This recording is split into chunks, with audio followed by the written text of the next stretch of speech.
Hi friends, welcome to Kalyani Sulagam. இன்றைக்கி இந்த வீடியோவில் மஷ்ரூம் வச்சு காரஞ்சாரமான ருசியான மஷ்ரூம் தொக்கு தாங்க செஞ்சு காமிக்க போகிறேன். இந்த தொக்கை சுட சுட செஞ்சு சுட சுட சோறு வடித்து அது கூட சேர்த்து பிசைஞ்சு சாப்பிட்டோன்னு வச்சுக்கோங்க, சும்மா சூப்பராக இருக்கும். அந்த மாதிரி எப்படி செய்யலான்னு சொல்லிட்டு பார்க்கலாமா? அதுக்கு முன்னாடி நம்ம சேனலை இன்னும் சப்ஸ்கிரைப் பண்ணலைன்னா சப்ஸ்கிரைப் பண்ணிக்கிங்க. கூடவே இருக்கக்கூடிய பெல் ஐக்கானை ப்ரெஸ் பண்ணி அதில் ஆல் ஆப்ஷனில் கிளிக் பண்ணிக்கிங்க. மறக்காமல் லைக் அண்ட் ஷேர் பண்ணி நம்ம சேனலுக்கு சப்போர்ட் பண்ணுங்கள். இப்போ செய்ய ஸ்டார்ட் பண்ணலாம் வாங்க. நான் பார்த்திங்கன்னா ஒரு 1/4 கிலோ அளவுக்கு மஷ்ரூம் வாங்கிட்டு வந்திருந்தேன். இந்த மஷ்ரூமை சுடு தண்ணியில் மஞ்சத்தூள் போட்டு ஃபுல்லாக ஒரு 10 நிமிஷத்துக்கு ஊற விட்டுக்குங்க. ஊற விட்ட பிறகு இப்போ நான் காமிச்சிட்டு இருக்கேன் பாருங்கள், அந்த மாதிரி அது மேலே இருக்கக்கூடிய ஸ்கின்னை லைட்டாக தோல் உரிக்கிற மாதிரி உரிச்சிக்கிங்க. உரிச்சிட்டு கீழே இருக்கக்கூடிய காம்பு பகுதியையும் லைட்டாக நீங்கள் தோலை உரிச்சிட்டிங்கன்னா நல்லா ஒயிட் கலரில் ஆகிடும்.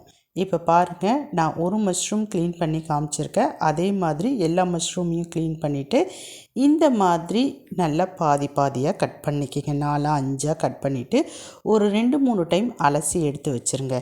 இப்போ நம்ம செய்ய ஸ்டார்ட் பண்ண போகிறோம். என்னென்ன பொருட்கள் அப்படின்னு சொல்லிட்டு பார்த்துடலாம் பாருங்கள். வெங்காயம், தக்காளி, பட்டர், ஏலக்காய், கிராம்பு, பட்டை, இஞ்சி பூண்டு பேஸ்ட்டு. இப்போ ஸ்டவ் ஆன் பண்ணி பேன் வச்சுக்கலாம். அதில் எண்ணெய் சேர்த்துக்கலாம். எண்ணெயோடு சேர்த்து ஒரு 2 ஸ்பூன் அளவுக்கு பட்டர் சேர்த்துக்குங்க. பட்டர் நல்லா மெல்ட் ஆன பிறகு வாசனை பொருட்கள் எல்லாம் சேர்த்துக்குங்க. கிராம்பு, பட்டை, ஏலக்காய் எல்லாமே 2 எடுத்திருக்கேன். இது நல்லா பொரிஞ்ச பிறகு இதில் வெங்காயம் 2 வெங்காயத்தை நல்லா பெருசு பெருசாகவே கட் பண்ணிக்கலாம். கட் பண்ணிவிட்டு சேர்த்து லைட்டாக வதக்கிக்கலாம். இப்போ நம்ம வதக்கக்கூடிய பொருட்களை மிக்சியில் சேர்த்து அரைக்க தான் போகிறோம். அதனால் லைட்டாக வதக்கிக்கிங்க. ரொம்ப ஃபைனாக கட் பண்ணணும்னு அவசியம் இல்லை. அதே மாதிரி 2 பழுத்த தக்காளியை நல்லா கட் பண்ணிவிட்டு அதையும் சேர்த்து வதக்கிக்கிங்க. உப்பு சேர்த்துக்குங்க. உப்பு பார்த்திங்கன்னா இந்த தொக்குக்கு தேவையான மொத்த உப்பையுமே நான் இப்போ சேர்த்துட்டு நல்லா வதக்கிக்கிறேன். வதக்கிட்டு நான் கீழே இப்போ ஆற விட்டுக்கிறேன். இப்போ மிக்சி ஜாருக்கு மாற்றி நல்லா வழுவழுன்னு அரைச்சி எடுத்துகிட்டு வந்துடலாம். அரைச்சிட்டு எப்படி இருக்குது அப்படின்றத நான் உங்ககிட்ட காமிக்கிறேன் பாருங்கள். இந்த மாதிரி தான் நல்லா வழுவழுன்னு அரைச்சி எடுத்துக்கணும். இப்போ மறுபடியும் ஸ்டவ் ஆன் பண்ணி பேன் வச்சுக்கலாம். அதில் கொஞ்சமாக எண்ணெய் மட்டும் சேர்த்துக்கலாம். ஏற்கனவே நம்ம பட்டர் சேர்த்துட்டோம். உங்களுக்கு பட்டர் ரொம்ப பிடிக்கும், பட்டர் டேஸ்ட்டு பிடிச்சிருந்ததுன்னா நீங்கள் ஃபைனலாக கூட பட்டர் சேர்த்துக்கலாம். ஆனால் நான் இப்போ பட்டர் சேர்த்துக்கல. இப்போ ஃபைனாக நறுக்கின வெங்காயம் நல்ல பொடியாக நறுக்கியிருக்கணும். ஒரே ஒரு வெங்காயத்தை சேர்த்து நல்லா வதக்கிக்கலாம். இது கூடவே ஒரு 1/2 ஸ்பூன் அளவுக்கு இஞ்சி பூண்டு பேஸ்ட்டு, ஃப்ரெஷ்ஷாக அரைச்ச இஞ்சி பூண்டு பேஸ்ட்டு சேர்த்து நல்லா வதக்கிக்கிங்க. இப்போ வெங்காயமும் இஞ்சி பூண்டும் நல்லா ஒன்று சேர்ந்து வதங்கின பிறகு நம்ம ஏற்கனவே அரைச்சி வச்ச விழுதை இது கூட சேர்த்துக்கலாம். விழுதை சேர்த்துட்டு நல்லா பார்த்திங்கன்னா வதக்கிக்கிங்க. நம்ம ஏற்கனவே உப்பு சேர்த்துட்டோம். அதனால் இப்போ உப்புலாம் எதுவுமே சேர்க்க வேணாம். ஜஸ்ட்டு இப்போ வதக்கினா போதும். வதக்கிறது கூட ரொம்ப வதங்கணும் அப்படின்ற அவசியம் இல்லை. நம்ம ஏற்கனவே எண்ணெயில் வதக்கி தான் அரைச்சிருக்கோம். இப்போ எல்லாத்தையும் ஒன்று சேர்த்து வதக்கிட்டோம். இது கூட என்னென்ன மசாலா பொருட்கள் எல்லாம் சேர்க்குறேன் அப்படின்றத கவனமாக பார்த்துக்குங்க. ஃபஸ்ட்டு ஒரு 1/2 ஸ்பூன் அளவுக்கு இது கூட தனி மிளகாய்த்தூள் சேர்த்துக்கலாம்.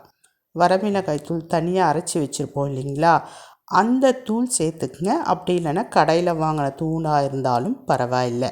1/2 ஸ்பூன் அளவுக்கு தனி மிளகாய்த்தூள், ஒரு 1/2 ஸ்பூன் அளவுக்கு கரம் மசாலா, ஒரு 1/2 ஸ்பூன் அளவுக்கு வீட்டில் பயன்படுத்தக்கூடிய குழம்பு மிளகாய்த்தூள், ஒரு சிட்டிகை அளவுக்கு மஞ்சத்தூள்.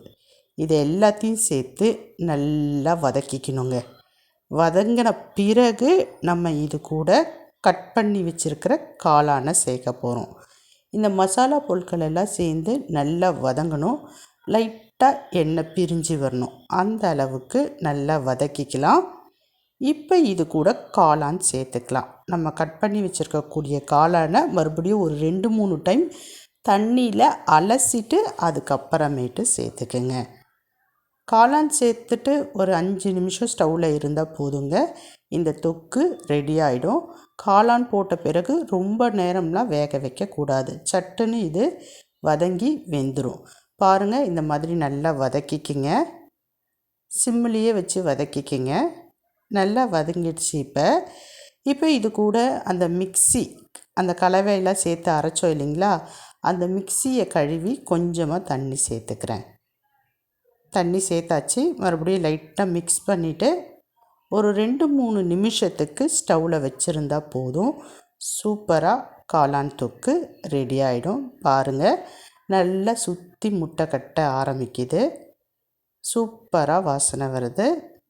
நல்ல தொக்கு பதத்துக்கு வந்துடுச்சு பாருங்கள். இப்போ இதில் கடைசியாக முக்கியமான ஒரு பொருள் சேர்க்க போகிறோம். ஒரு 1/4 ஸ்பூன் அளவுக்கு மிளகு, 1/4 ஸ்பூன் அளவுக்கு சீரகம். இதை எடுத்து நல்லா பொடி பண்ணிவிட்டு அந்த தூளை இது கூட சேர்த்துக்குங்க.